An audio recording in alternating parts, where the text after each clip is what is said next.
Le Point Bourse vous est présenté par Bourse Direct.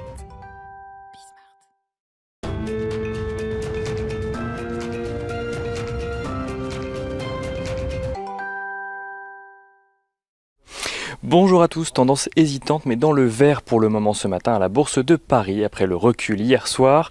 Si la tendance de fond reste marquée par les craintes des investisseurs sur le front de la Covid-19, dans un contexte de propagation toujours plus rapide de l'épidémie et de mesures sanitaires de plus en plus strictes, des mesures qui font craindre aux investisseurs un ralentissement de l'économie à l'image de Londres où le maire Sadiq Khan a annoncé qu'un nouveau plan de restriction et de confinement était prêt et qu'il attendait l'aval de Boris Johnson pour le mettre en place dès que possible. Boris Johnson qui devrait lui-même annoncer de nouvelles mesures pour l'ensemble du Royaume-Uni, comme le fait de privilégier le télétravail dès que possible.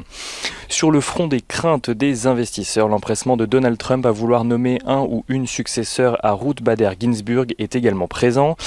Une nomination à caractère politique à un mois des élections américaines qui devrait pourtant être validée par le Sénat, à l'heure où les investisseurs et économistes aimeraient voir le Sénat concentré exclusivement sur un accord en ce qui concerne le plan de relance.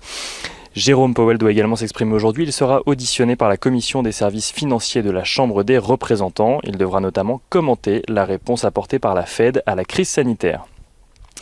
Côté valeur, la majorité des titres au sein du CAC 40 se reprennent ce matin, à l'instar de ST Microelectronics, Worldline, Dassault Systèmes, Atos ou encore Vivendi. Les bancaires, AXA, Danone, Engie ou encore Airbus sont dans le rouge de leur côté. Et côté actualité des entreprises, Suez annonce revoir à la hausse les objectifs de son plan stratégique. Le groupe vise à présent un chiffre d'affaires de 16 milliards d'euros en 2021, puis de 17 milliards d'euros en 2022.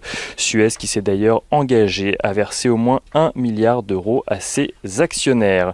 On regarde rapidement ce qui se passe du côté du pétrole. Le baril de Brent est de son côté sous les 42 $ ce matin et l'euro-dollar recule également ce matin. Il passe sous les 1,18 et voire même sous les 1,1750.